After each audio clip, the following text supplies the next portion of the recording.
Pada zaman dahulu kala, ada sebuah kejadian memilukan ketika para wanita muda yang dianggap sebagai penyihir ditangkap dan dibawa untuk dieksekusi di depan semua orang, yang mana semua hukuman itu dijatuhkan atas dasar sebuah kitab bernama Kitab Salomon yang digunakan sebagai sumber pengetahuan yang tertulis di dalamnya untuk memastikan apakah seseorang itu bersalah atau tidak. Beberapa dari mereka yang ditangkap mengatakan kalau mereka hanya mempraktekkan ilmu sihir yang sederhana dan mengakui kesalahan mereka. Namun salah seorang wanita tua yang dituduh rupanya malah melontarkan kata-kata dengan memberitahu seorang pendeta bahwa dia akan terbakar di dalam neraka. Gonna burn in hell.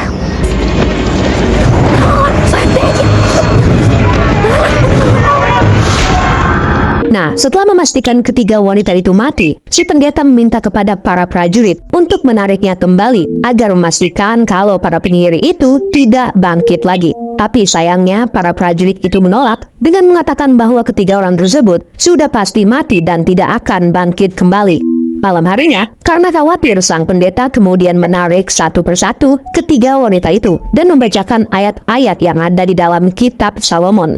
Dua orang wanita termasuk si nenek tua berhasil didoakan. Namun pada saat dia menarik wanita yang terakhir,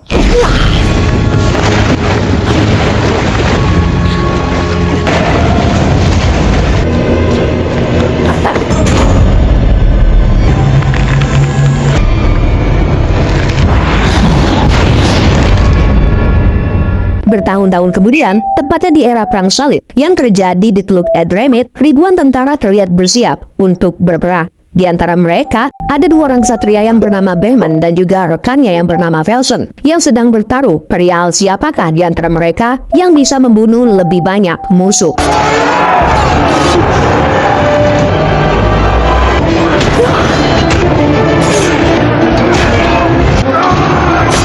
Sejak saat itu, keduanya hampir selalu bisa memenangkan setiap pertempuran yang mereka hadapi. Namun dalam salah satu pertempuran, pada saat Behmen dan Velson bersama dengan pasukannya sedang menyerbu kota Smyrna, mereka malah membunuh para penduduk yang gak bersalah yang sedang bersembunyi di dalam tembok istana. Sadar kalau dirinya telah melakukan kesalahan, Behmen lalu mencoba mempertanyakan serangan ini kepada seorang pemuka agama sebagai sosok yang bertanggung jawab. Tapi karena Behmen dan Velson hanya mendapatkan jawaban kalau semuanya ini dilakukan atas perintah Tuhan, maka mulai sekarang Behmen memutuskan untuk keluar dari kemiliteran. Let's get the hell out of here. Sebulan kemudian setelah resmi menjadi warga lokal, Behmen dan Velson lalu memulai petualangan mereka. Nah, ketika mereka sedang berjalan melintasi wilayah Styria, mereka menemukan sebuah rumah yang mana pemiliknya telah meninggal dengan kondisi tubuhnya yang terlihat melepuh. Karena gak mau mengambil resiko, keduanya lalu memutuskan untuk pergi dan membakar rumah hidup. Deserve some not. Dari sana, keduanya kemudian melanjutkan perjalanan menuju ke sebuah kota yang dipenuhi oleh warga yang tampak mengalami banyak penderitaan. Seorang prajurit yang bernama John mengatakan bahwa penderitaan ini disebabkan oleh adanya wabah hitam yang telah menyebar dan menewaskan banyak orang. Setelah mengobrol, keadaan menjadi tegang pada saat Behmen yang sedang menjual beberapa barang miliknya tanpa sengaja menjatuhkan pedang miliknya akibat ulah seorang bocah. Beberapa orang prajurit lalu muncul atas laporan seseorang yang mencurigai gerak-gerik Behmen dan Velson. Namun meskipun keduanya berhasil mengalahkan para prajurit itu, Behmen dan Velson harus menyerah setelah mereka dikepung oleh pasukan pemanah. Untungnya, ada seorang pendeta gereja yang bernama Debelza yang mengetahui kalau pedang yang dibawa oleh Behmen adalah milik seorang ksatria. Dari sana, Debel kemudian membawa keduanya bertemu dengan pemimpin daerah tersebut atau seorang kardinal yang bernama Ambroise. Di dalam ruangan itu, sudah ada John yang sempat mereka temui sebelumnya. Nah, ketika bertemu dan menanyakan nama dari si ksatria, sang kardinal rupanya mengetahui perihal Behmen dan Velson yang telah menjadi sosok ksatria yang sangat terkenal dan juga disegani. Raja lalu menjelaskan bahwa dirinya telah terkena wabah hitam akibat sebuah kutukan yang dikirim dari neraka oleh seorang penyihir. Wabah ini sendiri hanya bisa dihentikan dengan cara membawa si penyihir yang sudah tertangkap ke sebuah biara, di mana para biarawan yang ada di sana dikabarkan memiliki salinan terakhir dari Kitab Salomon. Salinan yang tersisa itu memiliki kata-kata atau ayat suci yang dapat menghancurkan semua kutukan yang terjadi. Namun sayangnya karena Behmen sudah berjanji kalau dia tidak akan menuruti semua perintah dari kerajaan, pada akhirnya Behmen dan Velsen dijebloskan ke dalam penjara. Di dalam penjara ini, Behmen sempat meminta maaf kepada Velsen akibat keputusannya yang pada akhirnya membuat mereka berakhir menjadi seperti ini. Sambil mengobrol, keduanya kemudian melihat seorang wanita yang bernama Anna yang juga ada di dalam penjara, yang merupakan sosok yang dituduh sebagai penyihir. Di malam hari pada saat berada di penjara, sikap Behmen akhirnya berubah setelah dia menyaksikan bagaimana tubuh Anna sepertinya mengalami bentuk penyiksaan yang luar biasa. Karena itu di pagi harinya, Behmen dan Velsen bertemu dengan Debel untuk menyatakan kalau mereka bersedia membawa wanita itu ke biara. Tapi bukan untuk membantu menghilangkan wabah, melainkan untuk membuktikan apakah wanita itu benar-benar seorang penyihir atau jangan-jangan dia hanya dijadikan kambing hitam. Singkat cerita, setelah menyusun semua rencana, mereka kemudian merekrut seorang tawanan yang bernama Hagamar yang mengetahui lokasi sekaligus rute perjalanan menuju ke biara. Selain Hagamar, John dan Debel akan ikut dalam misi kali ini, serta tentunya si wanita penyihir. Who's that? The witch? Witch? Selama perjalanan menuju ke biara, John sempat mempertanyakan pendeta Debel tentang bagaimana dia bisa menangkap Anna. Debel mengatakan bahwa dia menemukannya pada saat Anna sedang berkeliaran sendirian sambil mengucapkan kata-kata yang aneh, sehingga Debel menyimpulkan kalau wanita itu kemungkinan adalah seorang penyihir. Bahkan setelah 15 hari kedatangannya, wabah mengerikan itu lalu menyebar di setiap kota yang dilaluinya. Next, di dalam perjalanan, Velsen memberitahu Behmen bahwa mereka sepertinya sedang diikuti oleh seseorang. Karena itu, mereka lalu menyiapkan penyergapan demi mengetahui siapa sosok yang mengikuti mereka. Ternyata, dia ini merupakan seorang pemuda yang bernama Kay, putra seorang kesatria terhormat yang tinggal di sebuah gereja. Nah, Kay ini sengaja mengikuti Behmen untuk menawarkan bantuan. Dan jika Behmen dan Velsen kurang yakin dengan kemampuannya, maka mereka diperbolehkan untuk menguji di dalam sebuah pertarungan.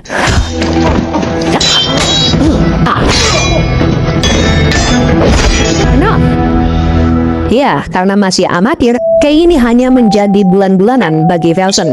Tapi meskipun begitu, Behmen rupanya memperbolehkan Kay untuk tetap pergi bersama dengan mereka.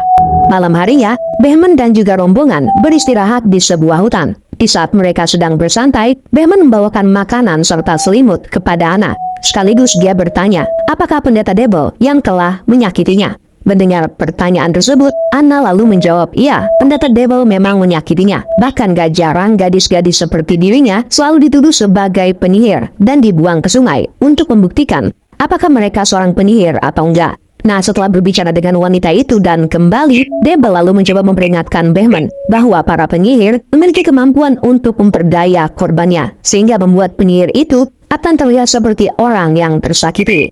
Next, pada saat tengah malam, John yang sedang berjaga tiba-tiba didatangi oleh pendeta Debel yang berniat menggantikannya. Namun pada saat John baru aja mau pergi, seketika si wanita menangis dan memohon kepada John agar tidak meninggalkannya bersama dengan si pendeta. John yang penasaran lalu berniat menanyakan alasannya. Tapi pada saat dia mendekatinya,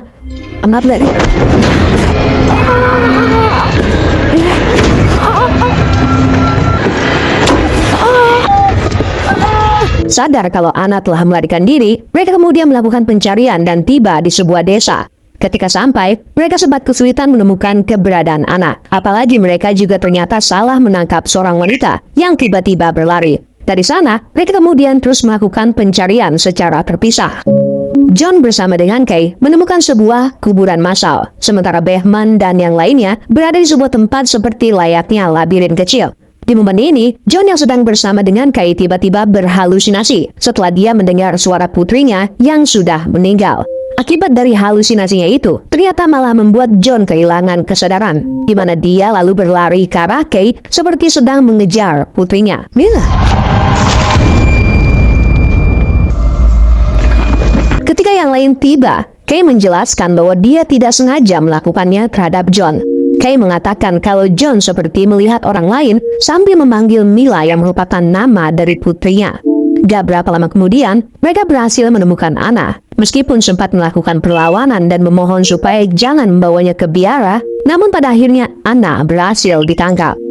Keesokan paginya, Behmen dan yang lainnya menguburkan jenazah si John yang gugur dalam perjalanan kali ini. Setelah selesai, Debel kemudian berusaha memberitahu Behmen bahwa kematian John merupakan ulah dari si penyihir yang telah membuatnya berhalusinasi. Debel sangat yakin kalau si penyihir itu akan menggunakan kelemahan masing-masing demi menjatuhkan mereka.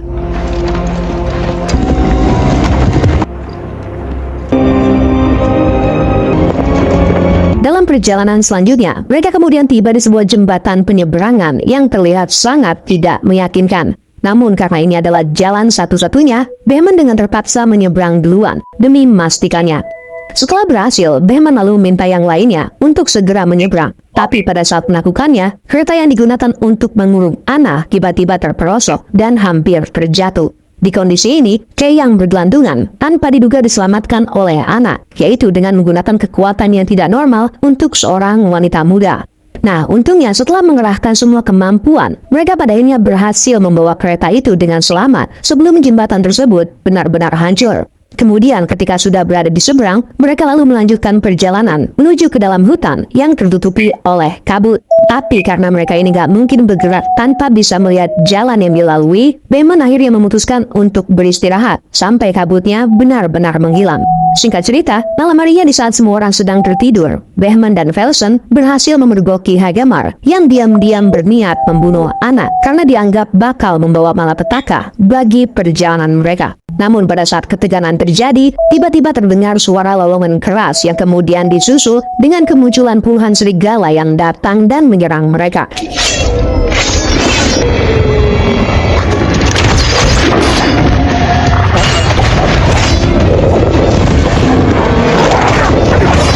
Dalam kejadian itu, Hagamar harus menjadi korban, sementara yang lainnya berhasil melarikan diri.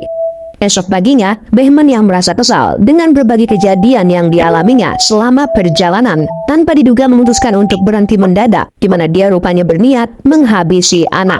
Debel adalah yang pertama berusaha dan meyakinkan Behmen supaya jangan melakukannya. Karena kalau itu sampai terjadi, maka nasib puluhan ribu orang yang terkena wabah hitam akan berakhir tragis. Untungnya, Velsen berhasil meyakinkan Behmen dengan mengatakan bahwa tujuan mereka sudah ada di depan mata. Yang disesai.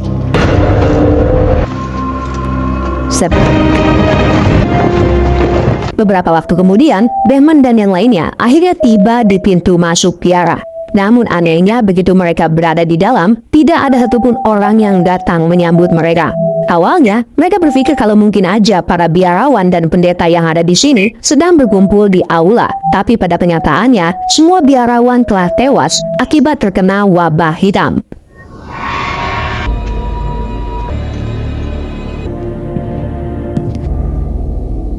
Di tengah keputusasaan, Debel tanpa sengaja mendengar suara seorang biarawan yang masih hidup. Begitu didekati, biarawan itu rupanya menunjuk ke sebuah kitab. Yang dari sana, Debel lalu memeriksa kitab tersebut dan mendapati kalau kitab itu adalah sisa dari kitab Solomon yang berisi salinan dari semua ritual doa dan juga mantra yang digunakan selama berabad-abad untuk melawan kekuatan jahat. Nah, dengan berbekal kitab itu, Debel lalu memulai ritual pembersihan kepada Anna. Tapi selama proses itu berlangsung, rupanya si Anna sudah mulai melukai Debel yang sedang membacakan ayat-ayat dari kitab Solomon. Behmen yang mengetahuinya kemudian mencoba untuk menghentikannya. Tapi sebelum bisa mendekat, Anna tiba-tiba mengucapkan tentang sisi gelap Behmen selama peperangan, yang mana Behmen telah banyak mengakibatkan jatuhnya korban jiwa yang gak bersalah. Mendengar perkataan si Anna, sontak membuat semua orang menjadi kaget karena tidak mungkin bagi seorang penyihir untuk bisa mengetahui perihal pengalaman pahit seseorang. Debel yang baru sadar kalau sosok yang terkurung itu adalah seekor iblis, kemudian mengganti doanya dan memulai ritual pengusiran setan, yang mana hal itu ternyata membuat situasinya menjadi semakin berbahaya.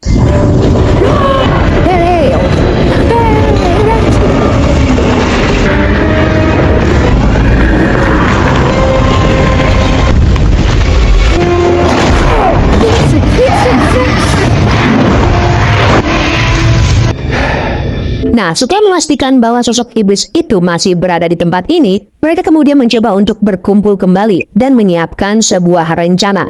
Di momen ini, Behmen sempat meminta kepada Kai untuk tidak ikut bersama dengan mereka karena sangat berbahaya bagi sosok anak muda seperti Kai. Namun meskipun tahu kalau tugas ini tidaklah mudah, si Kai rupanya tetap memilih untuk tetap membantu Behmen mengalahkan sang iblis. Kemudian setelah semuanya beres, keempatnya lalu memulai pencarian. Di dalam perjalanan menuju ke bagian atas bangunan, Behmen menjadi curiga tentang kenapa si iblis tidak kabur aja, tapi malah memilih untuk tetap berada di sini.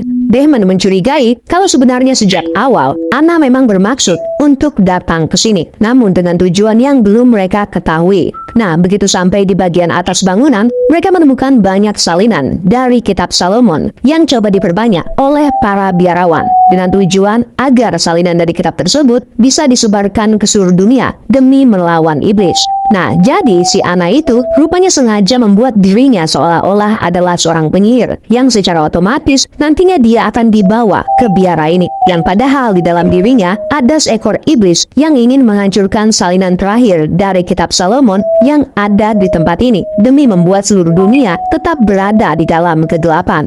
Di tengah kondisi ini, sang iblis kemudian muncul sambil mengucapkan terima kasih atas upaya Behmen dan yang lainnya dalam membawanya ke biara ini. Debel yang mengetahuinya langsung membacakan ayat yang seketika membuat si iblis merespon dengan melakukan serangan, termasuk merasuki tubuh para biarawan yang telah meninggal.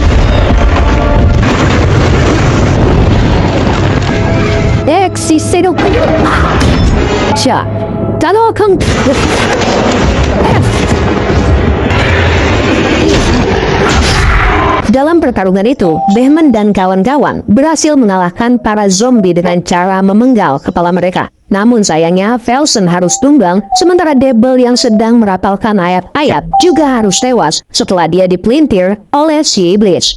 Ketika melihat makhluk itu hendak mengambil Kitab Salomon yang terjatuh, Behmen dengan cepat membakarnya dengan air suci, yang kemudian membuat si iblis menjadi marah dan langsung mencengkram leher Behmen. Merasa dalam kondisi yang lebih unggul, si iblis mengatakan bahwa dia akan menghancurkan setiap Kitab Salomon yang tersisa di dunia ini. Tapi nggak lama kemudian, Velsen yang masih hidup berusaha menyelamatkan Behmen dengan menangkap makhluk itu dari belakang.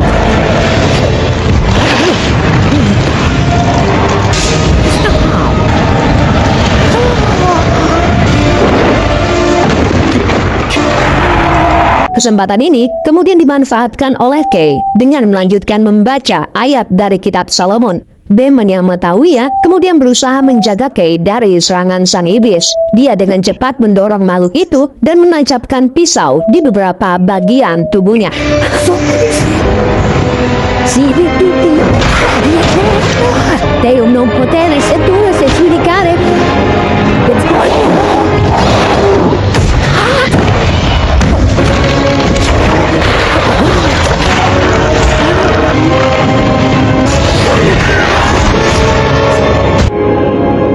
Nah, setelah sang iblis berhasil dikalahkan, seketika itu juga tubuh Anna terbebas dari belenggu 8. Namun hal itu berbeda dengan yang dialami oleh Behmen, di mana dia ternyata menderita luka yang cukup parah. Di saat-saat terakhir, Behmen memberitahu Kay agar dia mau menjaga wanita itu sebelum akhirnya Behmen mengemuskan napas terakhirnya di hadapan Anna yang baru tersadar dalam kebingungan. Pagi harinya, keduanya lalu menguburkan para kesatria dan pendeta Debel. Di momen ini, Anna nggak lupa untuk mengucapkan terima kasih atas semua pengorbanan yang dilakukan demi untuk menyelamatkannya. Itulah tadi alur cerita film Season of the Witch yang dirilis di tahun 2011. Semoga kalian terhibur ya. Seperti biasa, like kalau kalian suka, dislike kalau enggak, subscribe kalau belum. Sampai jumpa di video yang lain. Sekian dari saya, pamit undur diri. Assalamualaikum warahmatullahi wabarakatuh.